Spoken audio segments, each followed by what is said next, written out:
फिर इसका मतलब मारे वाले तो एक बार के कहीं पे बैठ जा, डंके की चोट पे बैठ जा। मैं जानता हूं भीम आर्मी वालों को, मेरे पर भी बैठे जा रहा है यहां, लेकिन एक नहीं हिल रहा जो कुर्सी में बैठा। ये है हमारी ताकत। देखो जो नेता मंच पर बैठे हैं वो बहुत सम्मानित है, इसमें कोई दो राय नहीं है, लेकिन जो यहां सामने बैठे हैं उनका कोई तोड़ नहीं है। मैं आज भाई बात सुनो, नारे नूरे मत लगाओ, बहुत हो गई तो ये बात सुन लो। जैसे तुम बोलोगे मेरी बात पर ध्यान हट, तुम चाहो ध्यान हट जाओ मेरी बात पर, बताओ।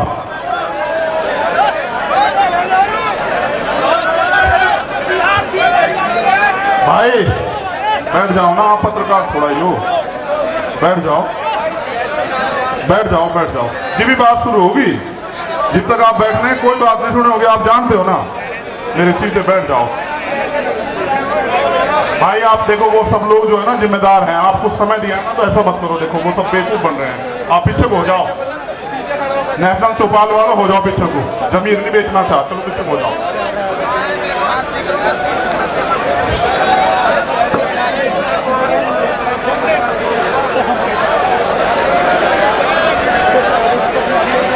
सबसे पहले मैं अपनी बात को रखने से पहले, दो लोग हैं जो बहुत जरूरी थे मगर बोल नहीं पाए, तीन लोग। एक छोटे भाई लोकेंद्र गुर्जर जो मध्य प्रदेश से हैं, जिन पर भी 10 लाख रुपए का जुर्माना लगा दिया है। ये मेरा छोटा भाई खड़ा है, इसकी तरफ आप देख लो। ऐसे बहादुर भाइयों का हौसला बढ़ाना है। दूसरा, ये मुझे अभी कह रहा था भाई, हमारे यहाँ क्योंकि अनुशासन है, राष्ट्रीय अध्यक्ष जी बोल चुके, उनके बाद मेरे बाद फिर वो मनता नहीं है। इसकी दिल की बात यह है कि अगर सरकार सुरक्षा और लाइसेंस नहीं दे रही है तो हम अपने मध्य प्रदेश से गुर्जर समाज के लोग 1000 लाइसेंस जो है ना भाई की सुरक्षा के लिए आज जमा कराना चाहते हैं। मैं इस पूरे समाज का धन्यवाद करता हूँ। एक भाई हैं बिलाल सहारनपुरी, जिनके गाने बहुत मशहूर हैं, वो भी नहीं बोल पाए, मैं उनका भी धन्यवाद करता हूं। एक हमारे राष्ट्रीय सचिव हैं चौधरी अमर सिंह पटेल जी, वो भी नहीं बोल पाए, महाराज सोरठगढ़ वाले, उनका भी मैं धन्यवाद करता हूं। उसके बाद इस मंच पर उपस्थित हमारे राष्ट्रीय कोर कमेटी के मेंबर भाई कमल जी, भाई अमित कसाना जी, चौधरी महेंद्र सिंह जी, गुलजार जी, रविंद्र कुमार भाटी जी, सतपाल चौधरी जी, भाई महेश पहवाल जी, भाई हिमांशु वाल्मीकि जी, हमारे राष्ट्रीय अध्यक्ष भीम आर्मी भाई विनोदन सिंह जी, हमारे नेता, भाई वीरेंद्र कुमार श्रीश जी, भाई सुनील कुमार चित्तौड़ जी जो उत्तर प्रदेश के अध्यक्ष भी हैं, और बहुत सारे मुझे यहाँ दिख नहीं रहे, नाम लेता रहता दिख नहीं रहे हैं, निजाम चौधरी जी, महक सिंह जी, साजिद सैफी जी, संजय हरीश जी, राजगोपाल जी, और जो रह गया हो वो भी कीमती है, मेरे दिल के बड़े पास है। उन सबका मैं धन्यवाद देता हूं और स्पेशल धन्यवाद देता हूं दिल्ली की पूरी टीम का। बहुत बहुत धन्यवाद दिल्ली की पूरी टीम। उसके बाद बेटे इतनी नहीं सुनता मैं,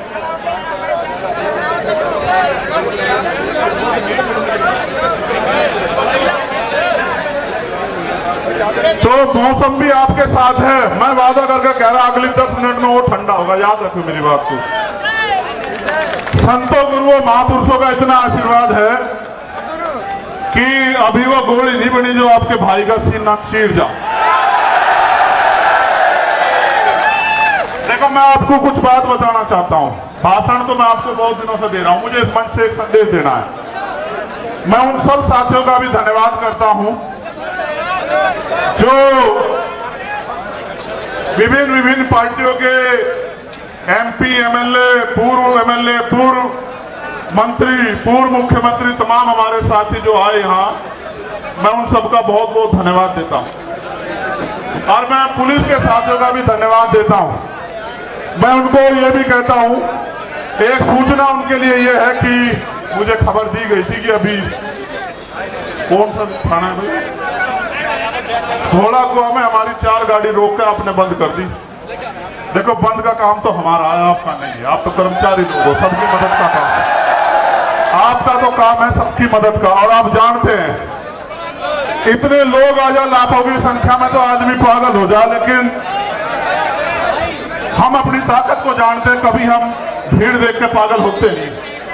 वरना हम ये भी जानते हैं कि अपनी सारी मांग आज ही मनवा देंगे हम संसद की तरफ को चल के, सारी की सारी आज ही मनवा के जाएंगे। और इसलिए मनवा के जाएंगे क्योंकि मैं अपनी बात को रखते हुए बताऊंगा कि लोकतंत्र है। प्रधानमंत्री टैक्स देते ना हो या देते हो, हमारे का किसान, कामगार, दलित, पिछड़े, आदिवासी, जैन, सिख, बौद्ध, पारसी, ईसाई, मुसलमान, तमाम लोग टैक्स दे दे के इस देश को चला रहे। इसलिए देश के संसाधनों पे हमारा अधिकार ज्यादा बैठता है और हम इस देश में मांगने के लिए पैदा नहीं हुए, इस बात को आप लोग याद रखें। मैंने उस दिन भी अपील की, मैं आपको एक बात बस शुरू करूंगा अपनी बात। आप जानते हो जब मैं पहली बार जेल गया 8 जून 2017 को, भाई बैठ जाओ, देखो तुम खराब कर रहे हो, लौट जाओ लौट जाओ लौट जाओ, मगर खड़े ना हो भाई, झंडा फेंकते बैठ जाओ, ऐसा ना करो, ऐसा ना करो, मजाक बढ़ेगी मेरी अगर तुम मेरी बात नहीं सुनेंगे। मेरी मजाक बनवाना है हो, खेल बहुत बढ़िया, ये वाले तो नहीं काम के हैं, ये तो नहीं मान रहे। भाई राजेंद्र यादव जी, तो जब मैं पहली बार जेल गया, आपको पता है कि मैं जब भी जेल गया मैं अपनी व्यक्तिगत लड़ाई में कभी नहीं गया। आप इस बात को जानते हैं, मेरा समाज इस बात को जानता है। अगर मैं झूठ कह रहा हूं तो समाज हाथ उठा के बतावे कि मैं गलत कह रहा हूं। जब मैं पहली बार जेल गया और जाने से पहले जब पूरी सरकार मेरे पीछे पड़ी हुई थी और ये कहा जा रहा था, डीजीपी का ये बयान है रेडी लॉ एंड ऑर्डर का, कह रहे सरेंडर नहीं कर देंगे चंद्रशेखर को, वो ये संदेश दे रहे थे कि हम इसका एनकाउंटर करके समाज को संदेश देंगे कि कोई भी अगर सरकार के खिलाफ खड़ा होगा हम उस आवाज को हमेशा के लिए बंद कर देंगे। लेकिन फिर 21 मई 2017 को आप मेरे समाज के सिर मत्थे सारे लोगों ने आके यही जंतर मंतर, इसी पर आकर आपने मेरे हौसलों को बुलंद करके कहा कि लड़, हम तेरे साथ हैं। और वो दिन है, आज का दिन है, चाहे मैं सीए वाराणसी में जेल गया हूं, चाहे मैं ऐसी एक ताकत को लेके गुरु रविदास घर की तरफ चल दिया था जब इन्होंने मेरी 250 लाठी मार कर थाल उतार दिए कि सच्चो साहब अब तो एसीपी हो गए, जहां रात को मुझे जानवर की तरफ मार कर घेरा गया, वो यही खड़े हैं। उनके जो साथी जिस थाने में मुझे मारा गया था 2-3 बार, वो भी मुझे सवेरे मिले थे। मैंने उनसे एक दिन पहले भी ये बात कही जब मैं पहलवानों के अंदर, मैं आदमी भूलता नहीं हूं भाई, जिसने 1 इंच भी साथ दिया कतरा कतरा उसके लिए बहा दूंगा, लेकिन जिसने मेरे लोगों को सताया, जबकि आप जानते हैं कि मैं संविधान में विश्वास रखता हूं, चलो माफ कर दूंगा उसे भी, उसे भी माफ कर दूंगा। लेकिन इस बार आपने देखा कि क्या हुआ, जब वो सीबीआई से नहीं रोक पाए, ईडी से नहीं रोक पाए, इनकम टैक्स से नहीं रोक पाए, जब वो झूठे मुकदमों से नहीं रोक पाए, जेल से नहीं रोक पाए, तो कायरों की तरह आके उन्होंने मेरे ऊपर गोली चला दी। आपकी गोली की तमन्ना सच्ची थी और मेरे लोगों के खून के आंसुओं की संघर्ष की तमन्ना सच्ची थी। अगर आपके गोलियों की तमन्ना सच्ची होती और मुझे कोई आगे की लड़ाई ना लड़नी होती तो उसी दिन प्रकृति जो है मुझे खत्म कर देती, क्योंकि गोली से का जो सामना वो बड़ा खतरनाक था। मैं आपको ये बात इसलिए बताना चाहता हूं, मैं आपका खून हूं, मैं कल भी था रहा था, आज भी था रहा हूं, और चाहे फर्श पर रहूं या अर्श पर रहूं या मिट जाऊं, मेरे खून का एक एक कतरा आपके स्वाभिमान सम्मान के लिए हमेशा खर्च होगा। मेरी बात को याद रखना। लोगों ने कितना गुमराह किया आपको, क्या क्या नहीं बताया, क्या क्या नहीं आरोप लगाए, फिर भी नहीं रोक पाए। क्योंकि जब एक गरीब का बेटा खड़ा होता है तो बहुत लोगों को तकलीफ होती है। लोगों को लगता है कि ये देश अमीरों का है और अमीर इस देश में राज करेंगे और गरीब जो है वो खून के आंसू रोगा। मैं आपको ये कहना चाहता हूं कि वो दिन दूर नहीं, गरीब इस देश में खून के आंसू रोने का नहीं, और गरीब इस देश में राज करेगा, ये बात लेके हम लोग सड़कों पर निकलते हैं और हम तो हर दिन को आखिरी दिन मानते हैं। बात मेरी उसकी नहीं थी। जब मैं ज्ञापन पढ़ूंगा आपको पता लग जाएगा कि मैं अपनी लड़ाई लड़ने के लिए आया या मैं अपनी सुरक्षा की मांग करने आया या मैं सीबीआई जांच की मांग करने आया। मैं आपको बता दूंगा। मैंने समाज को इसलिए बुलाया अपने नाम से क्योंकि मैं जानता हूं कि चाहे आप पे एक रोटी कम हो, चाहे आपको पानी ना मिले, चाहे गर्मी आपको कितनी परेशान कर रही हो, लेकिन आप मेरी बात के साथ खड़े रहोगे। और दिल्ली में आज आपने इतिहास लिख के दोबारा दिखा दिया मेरे लोगों। मुझे गर्व है आपके ऊपर,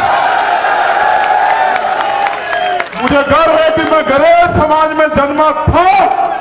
मेरा समाज गरेट है और मेरा समाज सम्राट अशोक की तरह गरेट रहेगा। मुझे इस बात का गर्व है।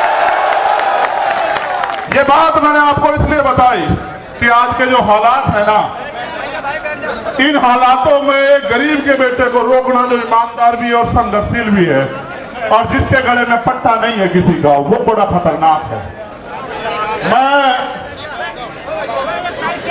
जब मैं कहता हूं ना, मुझे आदत है, पश्चिम के लोग हैं तो भाई आप इसे हम ही मानना करो, ठीक है? इसे आप हम मानना करो सारी, क्योंकि भाई मैं भी तो भीम आर्मी का आपकी तरह सिपाही हूं, एक छोटा सा। सबसे पहले मैं धन्यवाद दूंगा जो पैदल चल गए, दोनों हाथ उठा के उनका बहुत बहुत धन्यवाद। फिर मैं धन्यवाद दूंगा उनका जो साइकिल से आए। फिर मैं धन्यवाद दूंगा उनका जो बारिश में भीगे, तमाम तरह की मुसीबतों का सामना करा, उनका हौसला नहीं टिका, जिन्होंने औरों को भी प्रेरित किया। और फिर मैं धन्यवाद दूंगा जो बस से आए, ट्रेन से आए, कैसे कैसे आए, भूखे पेट आए, कैसे आए। मैं आज अपने परिवार के बीच में हूं, नेता नहीं हूं, यहाँ आपका खून हूं। मैं आपसे एक सवाल पूछना चाहता हूं बात की शुरुआत में ही।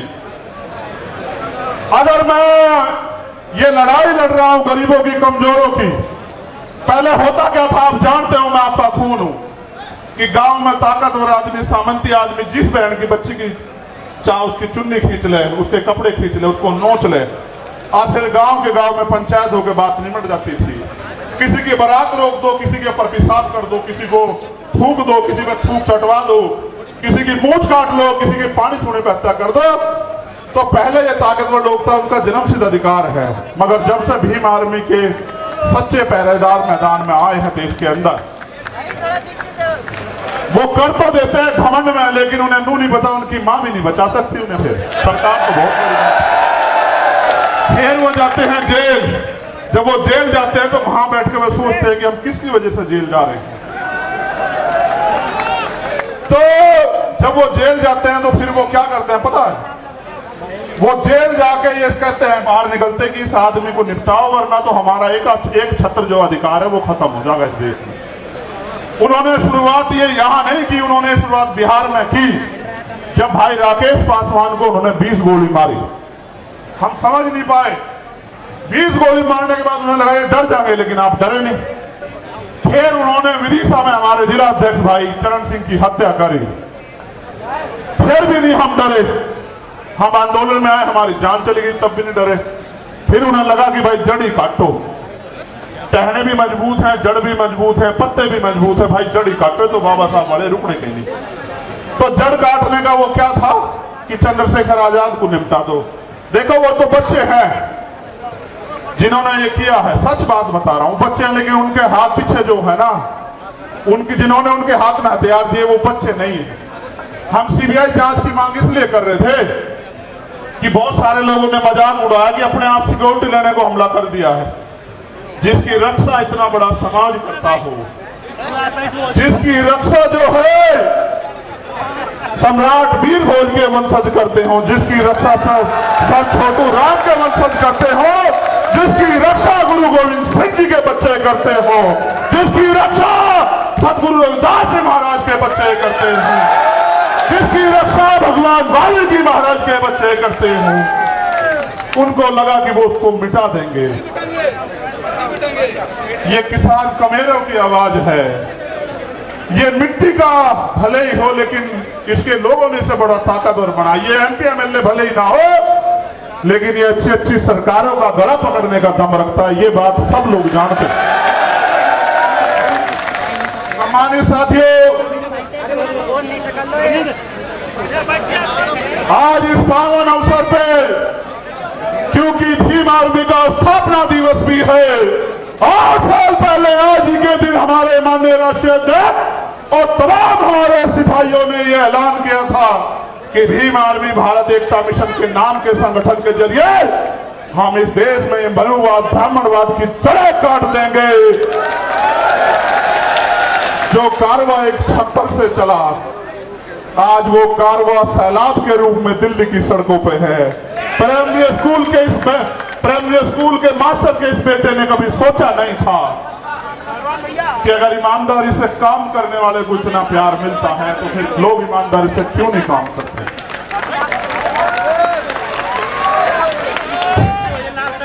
तो मैं इस पावन अवसर पे बहुजन समाज में जन्मे सभी संतों, गुरुओं, महापुरुषों को नमन करता हूं। भगवान बुद्ध, सदगुरु रविदास जी महाराज, गुरु नानक देव, संत कबीर, भगवान वाल्मीकि महाराज, गुरु घासीदास, राष्ट्रपिता ज्योतिबा फूले, छत्रपति साहू जी महाराज, बाबा साहब अम्बेडकर, नारायण गुरु संत गाडगे जी महाराज, चौधरी सर छोटू राम जी, कोतवाल धन सिंह गुर्जर जी, संत राम बी प्रजापति जी, महामना रामसु वर्मा जी, बाबू जगदेव प्रसाद कुशवाहा जी, इनको इसलिए याद करो, ऐसी सभा में उनको गोली मार के खत्म किया गया था। वो ऐसे सिपाही, राष्ट्रपिता ज्योतिबा फूले की मूवमेंट के सिपाही, जिनको मारने का काम जो है बिहार में किया गया था। जननायक कपूरी ठाकुर, मान्यवर काशीराम साहब, मान्यवर दीना माना वाल्मीकि साहब को नमन करता हूं। और सम्मानित साथियों, मुझे संदेश के तौर पर आपको ये कहना है, मैं आपसे पहले पूछना चाहता हूं, क्या मैं कोई गलत लड़ाई लड़ रहा हूं? नहीं, दोनों हाथ उठा के बताओ। एक चीज और बता दो पहले ही, बात पक्की करके चलेंगे आज। बेटियां पैर नहीं छुआ करते, बेटियों के तो हाथ सर पर रहना चाहिए। क्या अगर मैं लड़ाई गलत लड़ रहा हूं और ये लड़ाई मुझे नहीं लड़नी चाहिए, तो आप आज इशारा कर दो। मैं ईमानदार से कह रहा हूं, मैं राष्ट्रीय अध्यक्ष जी को लिख के दे दूंगा कि हम ये संगठन बंद करके कोई खेती किसानी का काम कर लेंगे। जो आखिरी में बैठे हैं वो सब लोग बताओ भाई, ऐसे नहीं चलेगा। हाथ उठा के बताओ, ये काम बंद कर दूं? अच्छा सुनो, फिर गौर करो, एक सेकेंड, 1 मिनट रुक जाओ। ये काम कामयाब कैसे होगा ये भी समझते हो? कब तक मैं आपको दिल्ली बुलाता रहूंगा, भोपाल बुलाता रहूंगा, भरतपुर बुलाता रहूंगा, छत्तीसगढ़ उड़ीसा बुलाता रहूंगा, झारखंड बुलाता रहूंगा? कब तक? हर चीज की एक सीमा होती है। मैं भी आपको बुला बुला के थक गया, लेकिन जो अन्याय अत्याचार हो रहा है वो बंद नहीं हो रहा है। अन्याय अत्याचार बंद करने के लिए पहली 3 बातों पर आप गौर कर लो। पहली ये कि हमें संविधान ने बराबर के अधिकार दिए हैं, सत्ता में हमारे लोग नहीं हैं, इस वजह से क्योंकि जिनकी सत्ता होती है उनके साथ अन्याय अत्याचार नहीं होता है। तो मान्यवर काशीराम साहब कैडर में एक बताया करते थे कि हमारे पास 5 तरह के बल हैं। कितनी तरह के? 5 तरह के। आवाज आ रही है? गर्मी तो नहीं लग रही? बताओ, गर्मी लगे तो बंद करूं। ठीक, तो 5 तरह के बल है। पहला बल है बुद्धि बल। भाई कान से सुनो, वरना इसके चक्कर में पड़ जाओगे, सब खत्म हो जाए। पहला बल है बुद्धि बल, दूसरा बल है धन बल, तीसरा बल है बाहुबल और चौथा बल है जन बल और पांचवा बल है मनोबल। अगर जिसका मनोबल गिर जाए उसके लिए चारों बल बेकार हैं। मनोबल किसे कहते हैं कि जब आप पहले ही हार मान लो। साहब भी कहते थे, मैं उनकी बात को आगे बढ़ाते हुए आपसे कह रहा हूं, पहले तो दलित समाज जो है अपना, वो दलितपन छोड़े, अन्याय का जवाब देने के लिए तैयार होना चाहिए। हम इस देश में इसलिए पैदा नहीं हुए कि हम बच्चियां पैदा हो हमारे घर में और उनको नोच लिया जाए, जैसे मणिपुर में नोचा जा रहा है हमारी आदिवासी बहनों को। हम लोगों ने इसलिए अपने परिवारों को आगे नहीं बढ़ाया कि कोई मूत रखने पर उनकी हत्या कर दे, कोई उनको जूते में पानी पिलाए, कोई उनके सर पे पेशाब कर दे। इसलिए हमारे माँ बापों ने हमें जन्म नहीं दिया। इसलिए अपने मनोबल को ऊंचा करो। ये लोकतंत्र है, जिनके पास लोग होते हैं, जिनको उनका राज होता है। लोग आपके पास हैं, लेकिन राज कैसे आएगा इसका तरीका आपको बता देता हूं। राज ऐसे आएगा, जिन्होंने पहले काम किया। हमारे लोगों को मैं सुनता हूं कहते पिछड़े वर्ग के जो लोग हैं वो तैयार नहीं है बहुजन भाईचारे के लिए। ये बात बार बार कही जाती है कि पिछड़े वर्ग के लोग तैयार नहीं। मैं आपको सच बताना चाहता हूं, सच क्या है। सच ये है, और आप इस बात को मेरी सुनोगे, कि पहले दलित समाज के लोगों को पढ़ा के अपने पैरों पे खड़े करके किताबें लिख के अपनी लड़ाई लड़ने के लिए सबसे पहले जो अगर शुरुआत किसी ने की, गुलाम भारत में अंग्रेजों के गुलाम जब हम थे, तो वो राष्ट्रपिता ज्योतिबा फूले ने की, जो पिछड़े समाज से आते हैं। उन्हीं को बाबा साहब अम्बेडकर ने अपना गुरु माना।